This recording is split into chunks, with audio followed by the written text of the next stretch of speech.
Han Solo is one of the most iconic characters in the history of Hollywood. He had everything: wit, style, and he was also devilishly handsome. While some may regard Han Solo as the perfect alpha male, he isn't. Instead, he's something else. He's something that exists outside of what we understand to be traditional male hierarchy.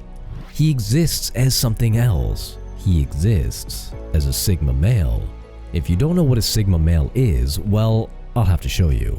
And we'll be showing you what the Sigma male is and stands for by exploring the life of Han Solo. Han Solo is many things to many people. Many have called him a scoundrel, a smuggler, and even a thief. But to others, he's an unlikely hero. Solo is one of the most important characters in the Star Wars franchise and is pivotal to the plot of the first few movies from the franchise.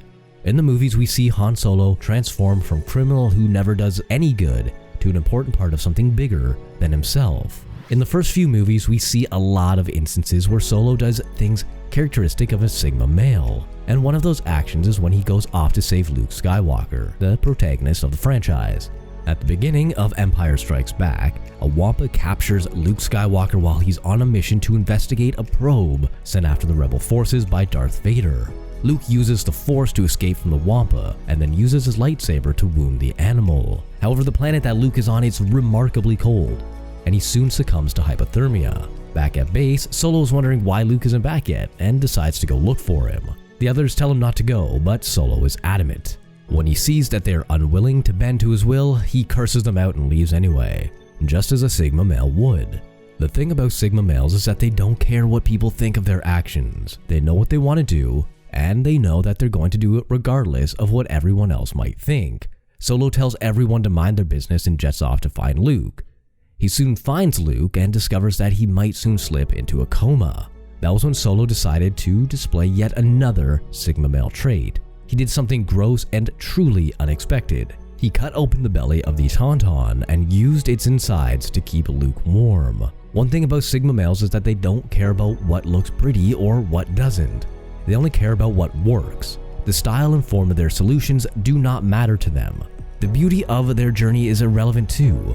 All that is important to them is their goal and how they might achieve it. How do they get there? Really doesn't matter. Other people might say the end doesn't justify the means, but it does for the Sigma male. Darth Vader is probably the most powerful character in the franchise. He's killed more people than anyone and even has single-handedly killed half the inhabitants of a planet. So this is one bad man you should not mess with. However, Han Solo doesn't care about this at all. After meeting Darth Vader for the first time, Solo did the only logical thing. He drew his gun and immediately started firing. Now, Han Solo isn't stupid. He knows that Darth Vader has mastered the Force to the highest level possible. He knows that he probably won't be able to kill Darth Vader, but he tried regardless. That's another way to know that Han Solo was the complete Sigma male. Sigma males don't care if their plans work or not. They're never paralyzed by indecision. They know that their plan will either work or it won't and decide not to fret about the outcome. That's why Solo was capable of pointing the gun at Vader and trying to kill him, despite knowing very well that Vader has the power to kill him rather easily. Another trait of the Sigma male that Han Solo showed during this episode is bravery. The sort of bravery that allows a man to attack the most powerful being in the universe can only be found in Sigma males. Even alpha males cannot possess that level of bravery because it requires a distinct disregard for one's life and what others think of one's efforts at preserving it. Sigma males have both of these qualities, and that's why they're capable of levels of bravery that other personality types cannot seem to reach. One trait that Sigma males all over the world have is disregard for what is regarded as normal behavior. They don't care what the norm is. They don't want to know what normal people would do in their situation. They don't think about it, and they don't want people to bother them with it either. The simple reason is this: they know that the norm exists to limit them. They understand that the things regarded as normal behavior are arbitrary limits set by the agenda of society, not limits that exist in the real world. Han Solo displayed this part of him when he was fleeing from ships of the Force that were trying to shoot his ship down. On his path away from the ships, he ran into a field of asteroids. Instead of giving up or surrendering, he dived right into the field. Now, this wasn't a suicide mission as many would have thought. Solo knew that the chances of him going through the asteroid field and coming out alive were slim, but he also knew that the chances were not zero. He had faith in his capacity and did what he had to do. That's why it was particularly unnerving for him when C-3PO, the robot that was with him, decided to tell him the odds of escaping the asteroid field alive. The odds were around 3,000 to 1. Solo immediately snapped back and told the robot to never tell him the odds. While those 5 words may seem ordinary, they describe the Sigma male perfectly. Sigma males know when the chances are slim. They know that the likelihood of things going their way is very low, but they do what they have to do anyway, because if they don't, who will? Now, you're probably thinking that escaping an asteroid field without getting killed is bad and brave enough. But do you know what's even braver than doing that? Attacking a Star Destroyer. And guess who eventually did that?